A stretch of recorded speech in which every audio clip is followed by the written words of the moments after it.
And when she doesn't, it's nothing personal. I'm not mad at you. Don't cross the line. Okay, I can't continue watching it anymore. It's on the cusp of being abusive, and some would say that it's already abusive. Did you ever get one of those solicitors that came to your door and promised some kind of a magic fix, a magic solution to something really complicated that you were dealing with? Did you believe them and invited them in? Or did you just think that they're full of it and shut the door in their face? In this video, we're going to teach you how you can get your dog, regardless of age, breed, or issue, to walk perfectly on a leash in as little as 10 minutes. Magic solutions that are everywhere are amazing, and we hear about them and we see them and we definitely want to try them.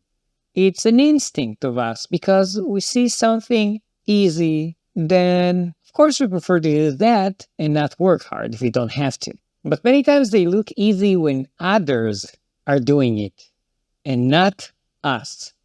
And also we see pros and cons, and we see so many different and conflicting opinions or methods. And sometimes we just feel like we're drowning, right? In this video, we're going to show you how you can solve this horrible pulling. This is horrible pulling. This is exactly how those salesmen, how those solicitors get you to buy something, or in this case, continue to watch the video. They just exaggerate.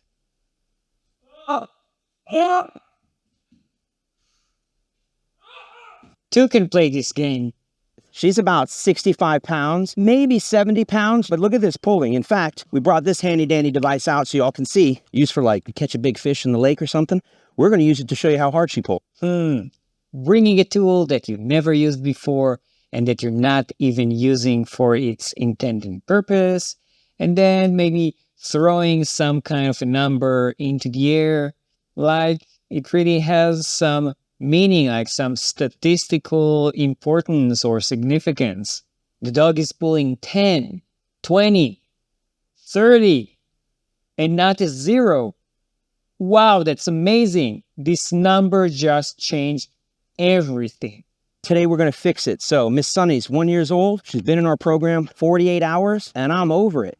You can fix it in 10 minutes, but the dog has been in the program for 48 hours already.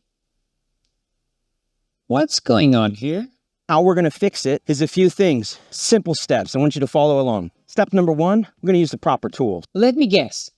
He's going to use the magic tool. The tool that never injures or hurts, but still can correct, or in a different word, punish the dog for doing bad behaviors, but in a gentle way. So dogs actually love wearing it. Yes, I'm talking about a prong collar. So number 1, what are we going to use? The prong collar. No way! What a shocker!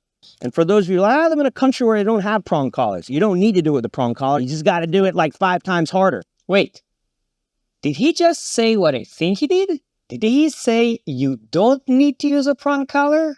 Let me see this again. And for those of you like, I live in a country where they don't have prong collars. You don't need to do it with the prong collar. You just got to do it like 5 times harder. Yes, he did. He said you can train a dog without a prong collar. But oh no, you have to work 5 times harder. Who would ever believe that having a dog might be some hard work? But if we can save a few hours of working and interacting and having fun with our dog by just hurting him, why would we ever want to interact with our dog? That's such a waste of time. I'm being sarcastic in case my accent is throwing you off. And no, I don't have an accent. Step number 2 is going to be, we're going to do what's called a corrective U-turn. You're going to see that take place. And step 3, it's what we call the sudden stop pop. The sudden stop and pop, also known as randomly stopping, hurting your dog, not having him understand why you're hurting him, but still expecting him to know that the reason we did it was because we want him to walk next to us.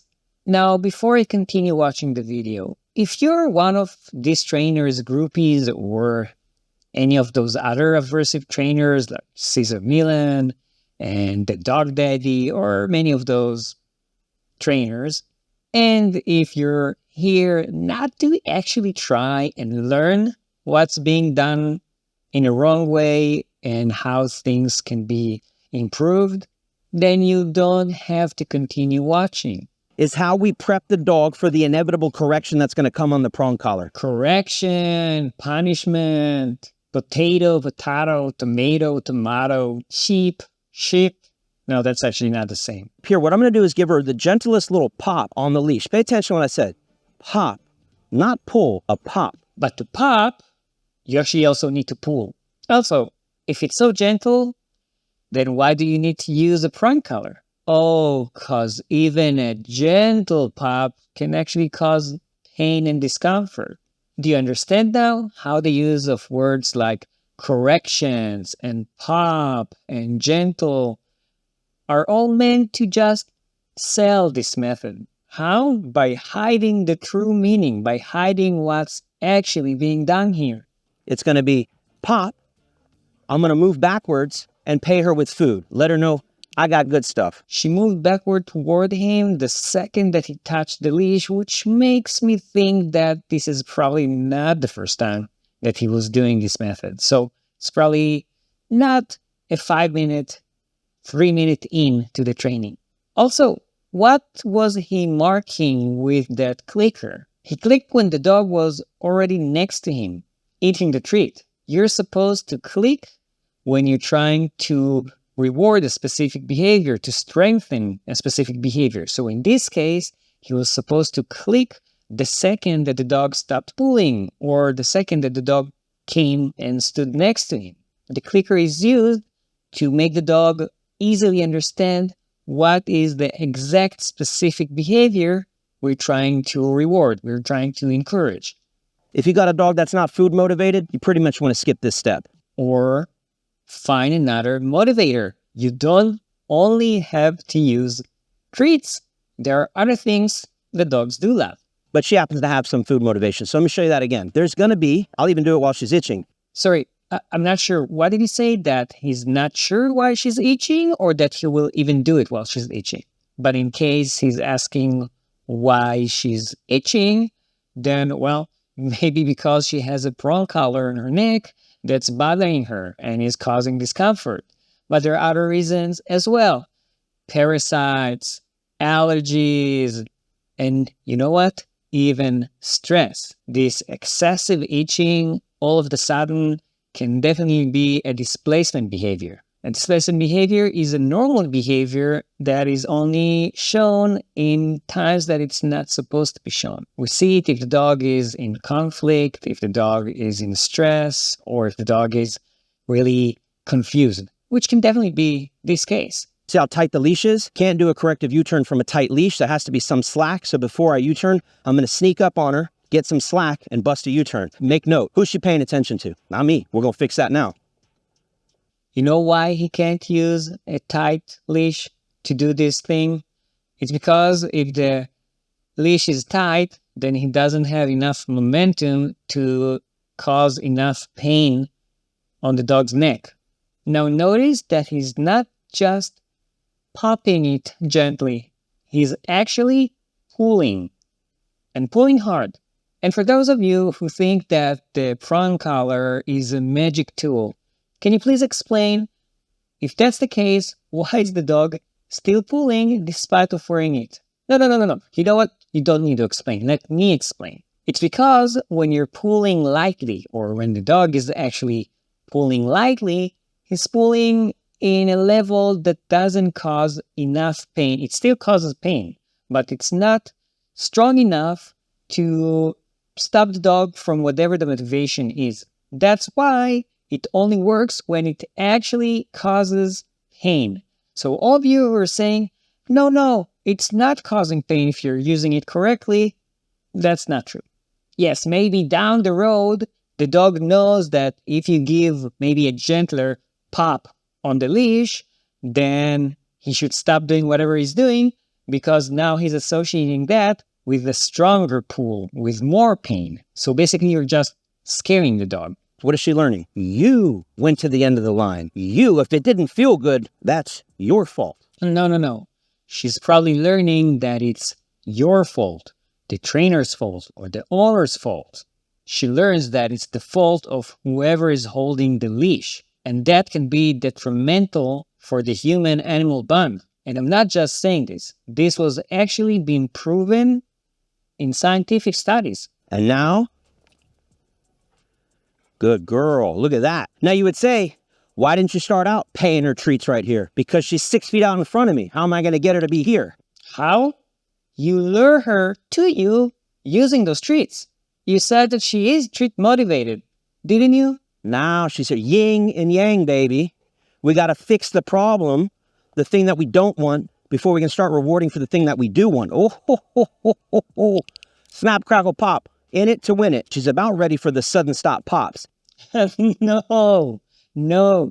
She saw your hand and she knows that this is the hand that gives the treats, or this is the way that you're marking her to be next to you and get a treat. You're actually proving how using rewards works so much better than using punishment. She's still doing better. Look, the line is loose. Corrective U-turns will bring them from 6 feet to around the 1 to 2 foot mark. I'm going to basically stop on a line, an invisible line or a mark on the floor. There's this black mark coming up. I'm going to stop on it. She won't. And when she doesn't, it's nothing personal. I'm not mad at you. Don't cross the line. But why? You could see that you can get her to walk next to you with a loose leash. Why confuse her? Why stopping randomly? What the heck is she supposed to learn from that? That she has to look straight at you all the time on the walk and ignore the world completely?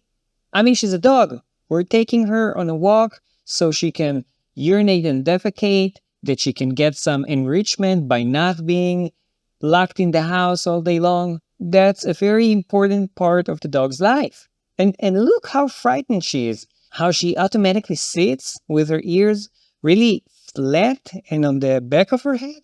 And this is what she's doing. She's not paying attention. She's like, yo, what's that squirrel doing? She feels this. She goes, ow, what was that? Only the video that you're showing us doesn't really have any squirrels in it or any really big distractions there. If they were, I'm pretty sure that this little pup with the prong wouldn't do anything. The dog would still pull. And that's also a problem because many people watch these videos and think, oh, the prong is a magic tool. It's going to prevent the dog from pulling me. And then the dog sees a squirrel or sees something that is very motivating for him and runs towards it. And you're not even prepared because you think that the prong is going to save you. It's not. But at least now he's admitting that the prong collar hurts. I want to watch it again. She feels this. She goes, ow, what was that? But my dog loves wearing the prong collar. He gets so excited when I bring it. No, your dog doesn't love wearing the collar. He just loves going out on a walk.